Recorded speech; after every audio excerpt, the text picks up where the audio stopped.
शासन प्रभावक शतक सिंह, शतक वीर, सुविशाल गच्छाधिपति पूज्यपाद आचार्य देवेश श्री दौलत सागर सुरीश्वर जी महाराजा के जन्म शताब्दी महोत्सव के उपलक्ष्य में श्रवण कीजिए विराग क्रांति वाणी का हृदय भेदी धारदार प्रवचन। जिन शासन जिंदाबाद। क्रांतिकारी प्रवचनकार श्री शत्रुंजय महातीर्थ सेवक, कत्ल खानों के जाहिर विरोधक, लाखों पशुओं के रक्षक, मिशन हिंसा मुक्त पालिताना के मार्गदर्शक, श्वेतांबर मूर्ति पूजक तपोगच्छीय सुविशाल सागर समुदाय के गौरव, पूज्य पन्यास प्रवर श्री विराग सागर जी महाराज। जय गिरिराज, जय आदिनाथ, जय गुरुदेव। कल के प्रवचन का वही सब्जेक्ट आज हम आगे बढ़ा रहे हैं। नमो अरिहंतानम। अरिहंत परमात्मा को हमारा नमस्कार हो। साथ साथ में दूसरा जो हमारा जो डेफिनेशन था, राग द्वेष को जीतने वाले अरिहंत को नमस्कार, ये तो हम मानते ही है। अष्ट महाप्राप्ति हार्य को पूजने योग्य ऐसे अरिहंत परमात्मा को हमारा नमस्कार, ये भी हम स्वीकारते हैं। लेकिन नमो अरिहंतानम, अरिहंत की आज्ञा, अरिहंत आनम, सिद्धानम में सिद्ध की आज्ञा, आचार्य उपाध्याय साधु साधु जी भगवंतों की आज्ञा, और उन आज्ञाओं को भी हमारा नमस्कार हो। हाँ, आज्ञा को भी नमस्कार हो। अरिहंत की आज्ञा क्या है? सारो मानस बन। हे जीव, तू सारो मानस बन, तू खरो मानस बन, तू पूरो मानस बन। सारो मानस यानी कि तू सज्जन बन, खरो मानस तू संत बन, पूरो मानस तू अरिहंत बन। अब अगर आप अरिहंत नहीं बन सकते, कम से कम अरिहंत नहीं तो संत तो बनिए। संत नहीं बन सकते तो कम से कम शांत तो बनिए, सज्जन तो बनिए। बहुत जरूरी है। अरिहंत बनने के लिए हमारे परमात्मा ने, हमारे भगवान महावीर स्वामी जी ने पूर्व भव के अंदर, 25वें नंदन ऋषि के भव के अंदर कितने मासक शमन किए? एक मासक शमन यानी कि इज इक्वल टू 30 उपवास। और जैनों के उपवास तो जग जाहिर है कि 24 घंटे में हमारा कोई फराल या उपवास नहीं होता है। उसमें चाय भी नहीं चलती है, उसमें कोई ड्राई फ्रूट भी नहीं चलता है, चिवड़ा भी नहीं चलता है, ना तो उसमें कोई फ्रूट चलता है, ना साबूदाने की खिचड़ी चलती है, कोई चीज नहीं चलती है। एक दाना भी मुंह में डालना नहीं होता है।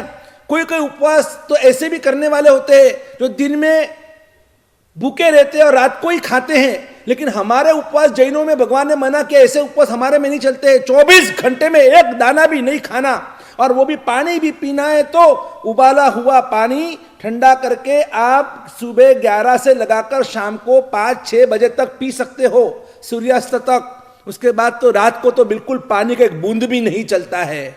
और ऐसे मासक शमन, ऐसे उपवास, 30 उपवास, अनेक मासक शमन। और उस नंदन ऋषि के भव में भगवान महावीर की आत्मा ने इस जगत के सभी जीवों को तारने के लिए, सभी जीव करु शासन रसिक इस भावना को भावित करते करते, और भगवान महावीर स्वामी जी की आत्मा ने 11,80,645 मासक शमन किए। आप काउंटिंग कीजिए, 11,80,645 मल्टीप्लाई बाय 30 उपवास। उनका आयुष्य बड़ा था, लेकिन इसका मतलब ये तो नहीं आज सबको खाना पीना किसको अच्छा नहीं लगता है। आज की दुनिया में देखो, ईट ड्रिंक एंड बी मेरी, खाओ पियो और जलसा करो, यही तो पूरी दुनिया में देखने को मिलता है। लोग कहते हैं ये पागल है, उपवास करता है, ये पागल है, औषध करता है, ये पागल लोग हैं जो दीक्षा लेते हैं। अरे ये जिंदगी मिली है और जलसा करने के लिए मिली है। पांचों इंद्रियों को जो चाहिए वो देना चाहिए। अच्छा सुख मिल रहा है तो क्यों त्याग करना, किस नाहक से क्यों त्याग के मार्ग पे आगे बढ़ना। लेकिन याद रखना, मजा एक जन्म नहीं, सजा जन्म जन्म नहीं। अभी आप मजा कर रहे हो, एक जन्म में मजा ही मजा की, लेकिन याद रखना उसकी सजा जब भुगतनी पड़ेगी तब कहते कि आंखों में से खून का श्रावण भादरवा भी बरसेगा ना, आप उस पाप से मुक्त नहीं हो सकते हैं। और इसीलिए समझदार बनो। सारो मानस, पूरो मानस, खरो मानस ने पूरो मानस, ये 3 मानस याद रखना। या तो आप सारो मानस बनो और सारा मानस माती, पछी खरो मानस यानी कि सच्चा इंसान, और फिर पूरा इंसान जिसमें कोई दोष ही ना हो। और ऐसे इंसान बनने के लिए यानी कि भगवान बनने के पहले आपको परमात्मा के पहले महात्मा बनना पड़ेगा, और महात्मा के पहले आपको शांत एक सच्चा इंसान आपको बनना पड़ेगा। ये कोई कठिन बात तो है नहीं। भगवान की इतनी आज्ञा भी हम पालन नहीं कर सकते हैं तो फिर इस जिंदगी का मतलब क्या है।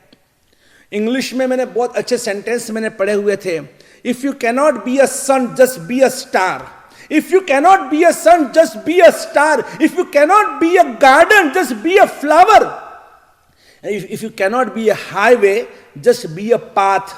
आप पूरा बगीचा नहीं बन सकते, कोई बात नहीं, एक फूल तो बन सकते हो ना। आप समझो कि सूरज नहीं बन सकते, सूरज की तो चमक नहीं सकते हैं, आप एक सितारा तो बन सकते हो, आप एक दिया तो बन सकते हो। अगर आप एक हाईवे नहीं बन सकते, कम से कम आप एक केड़ी तो बन सकते हो, एक जिसको पायदंड कहते हैं, एक छोटी सी पायवाट कि जिससे इंसान चलकर और हाईवे के ऊपर वापस जा सकता है। आप इतना तो जिंदगी में बन सकते हो। माना कि each and every man cannot be a great man, but each and every man can be a gentleman. आप ग्रेट नहीं बन सकते, आप ग्रेट मैन नहीं बन सकते, आप सुपरमैन नहीं बन सकते, आप क्लीन मैन नहीं बन सकते, कम से कम आप आपके जिंदगी में जेंटलमैन तो अवश्य बन सकते हो। क्या इतना भी हम नहीं बन सकते हैं? क्या हमारे आचार विचार में इतनी भी सज्जनता हम नहीं ला सकते हैं? हम कहां कहते हैं कि चलो आप रोज आप एकादशी करो, एम्बिल करो, उपवास करो, आप भी मासिक शमन करो। अरे नहीं हो सकता है, कोई बात नहीं, कम से कम रात्रि भोजन का तो त्याग करो।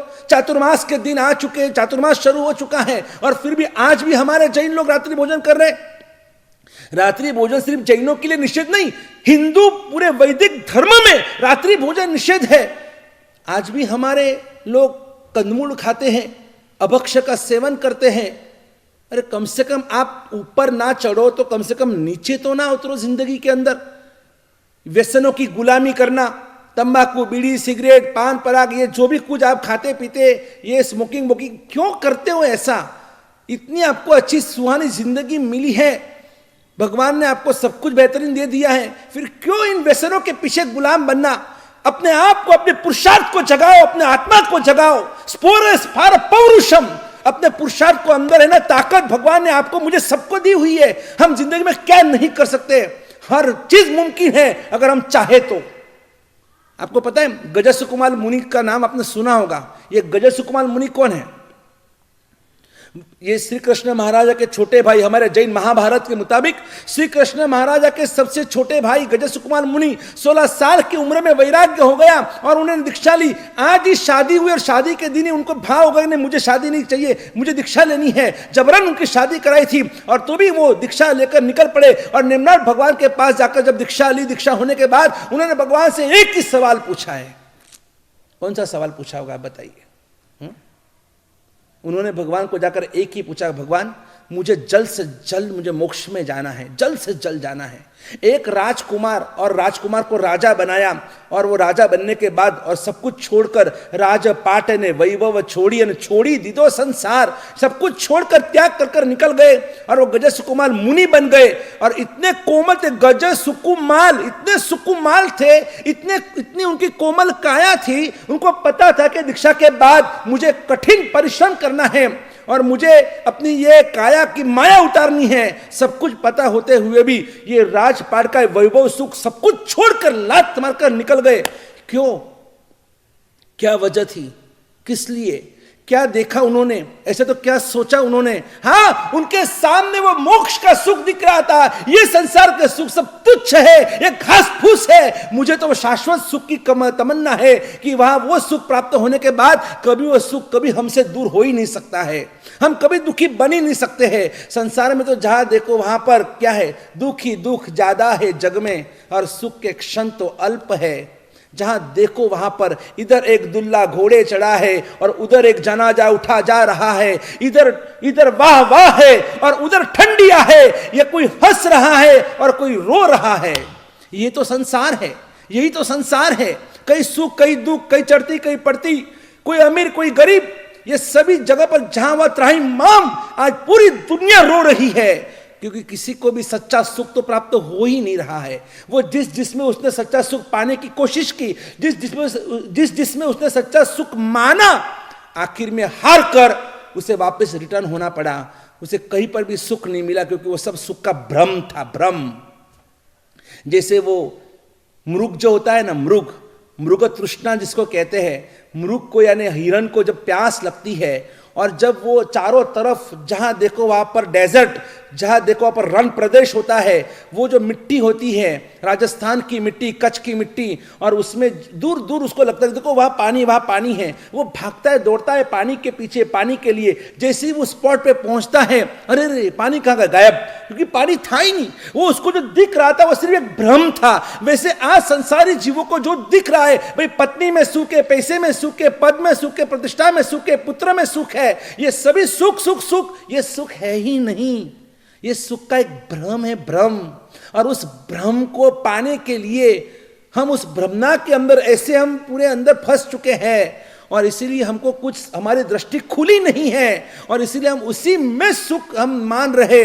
वो जो विष्टा का जो कीड़ा होता है ना, जो अशुचि में जो कीड़ा होता है, कृमि वगैरह, वो यही सोचते कि हाँ कितना सुख कितना आनंद है। अरे लेकिन वो तो विष्टा है, वो गंदगी है, और गंदगी में पड़े हुए कीड़े को जैसे खुशी मिलती है, वैसे विषय और वासनाओं के अंदर पड़े हुए इंसानों को ऐसे ही खुशी मिलती है। तो क्या हम भी ऐसे विष्टा के कीड़े जैसे इतने नीच है कि हम उसमें खुशी मनाएं? जब हमको इतना अद्भुत परमात्मा का धर्म मिला, शासन मिला, आराधना मिली, साधना मिली, हम क्यों उस भोग के अंदर पड़े रहे? हमको उस भोग में से बाहर निकलना है और योग के अंदर अपने आप को परिवर्तित करना है। वो गजे सुकुमार मुनि थे जो अब निम्नाथ भगवान के पास जाकर और उस निम्नाथ भगवान को पूछते हैं, भगवान मुझे जल्द से जल्द मोक्ष में जाना है, आप बताओ मैं क्या करूं?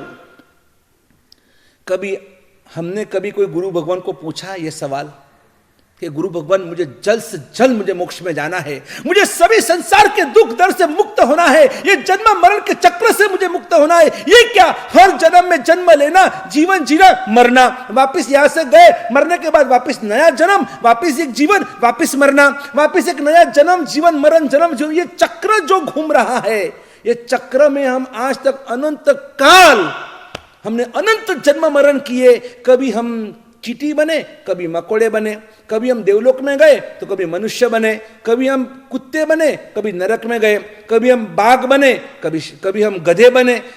ये चार गति रूप संसार के अंदर कभी एकेंद्रिय, कभी बेइंद्रिय, कभी चौरेंद्रिय, कभी तेंद्रिय, कभी पंचेंद्रिय, कभी स्त्री, कभी पुरुष, कभी क्या, हर कोई जन्म बाकी नहीं है हमने जो आज तक नहीं धारण किया होगा। और हर जन्म में हमने यही तो किया है, जन्म जीवन मरण, जन्म जीवन मृत्यु, वापिस जन्मना, वापिस जीना, वापिस मरना। ये जो चक्र है, इस चक्र से कभी भी छूटने की हमारी इच्छा नहीं होती है कि हम कब इस चक्र में से छूटेंगे, इस चक्रव्यूह में से हमको बाहर निकलना है। आज तक अनंत आत्मा इस चक्रव्यूह से बाहर निकल चुके हैं, और वो निकल सकते तो मैं क्यों नहीं निकल सकता हूं? और इसीलिए गजे सुकुमार मुनि ने भगवान नेमनाथ से जब पूछा कि भगवान मुझे ऐसा उपाय बताओ कि मुझे जल्द से जल्द मुझे मोक्ष मिले, जल्द से जल्द। ये जल्द से जल्द, हमें तो कोई उतावल ही नहीं है, हमें कोई उतावल नहीं है, क्योंकि हम समझते हैं हमें कोई दुख ही नहीं है।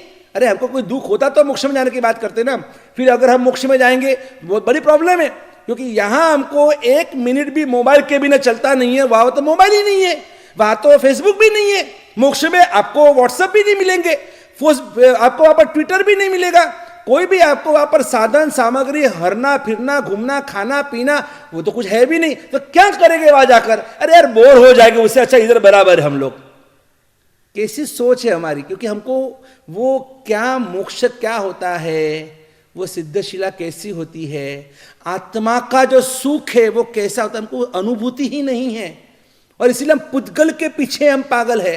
पुद्गल यानी जिसका नाश निश्चित है, उसको पुद्गल कहते हैं। जेनो गलन पड़न ने विध्वंस नो स्वभाव छे एने पुद्गल कहवाय छे। तो ये जो भी आप जो भी आपके आजू बाजू में आप फर्नीचर देखो, एक दिन नाश है तो वो पुद्गल है, गाड़ी देखो एक दिन नाश है तो वो पुद्गल है, अच्छे कपड़े भले कितने भी आप महंगे कपड़े पहनो, एक दिन उसका भी नाश है तो वो भी पुद्गल है।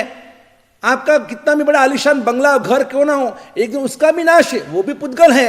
ये शरीर कितना भी रूपवान क्यों ना हो, एक दिन इसका भी नाश है, तो ये शरीर भी पुद्गल है। और हम ऐसे पुद्गल के पीछे हम लट्टू बनते, पागल बन जाते हैं, और ऐसे सभी सुखों को, पुद्गल के सुखों को प्राप्त करने के लिए हम पुद्गला नंदी बन गए, पुद्गल के कीड़े बन चुके हैं, जबकि हमें पुद्गला नंदी नहीं, हमें आत्मा नंदी बनना है। इसका मतलब ये नहीं कि आप घर में परिवार में किसी से बात मत करो, सबसे दूर चले जाओ, सबसे बात करो, सबसे हिल मिल कर रहो, लेकिन पुद्गल से प्रेम मत करो, उसके शरीर से नहीं, उस व्यक्ति के आत्मा से प्रेम करो, आत्मा से।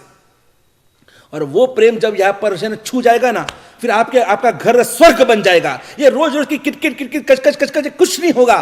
फिर आपको हर जगह पर सभी आत्मा के अंदर आपको सिद्ध परमात्मा के दर्शन होंगे, हर जीव में शिव के दर्शन होंगे, हर इंसान में आपको भगवान के दर्शन होंगे। लेकिन उसके लिए आपकी दृष्टि को खोलना पड़ेगा।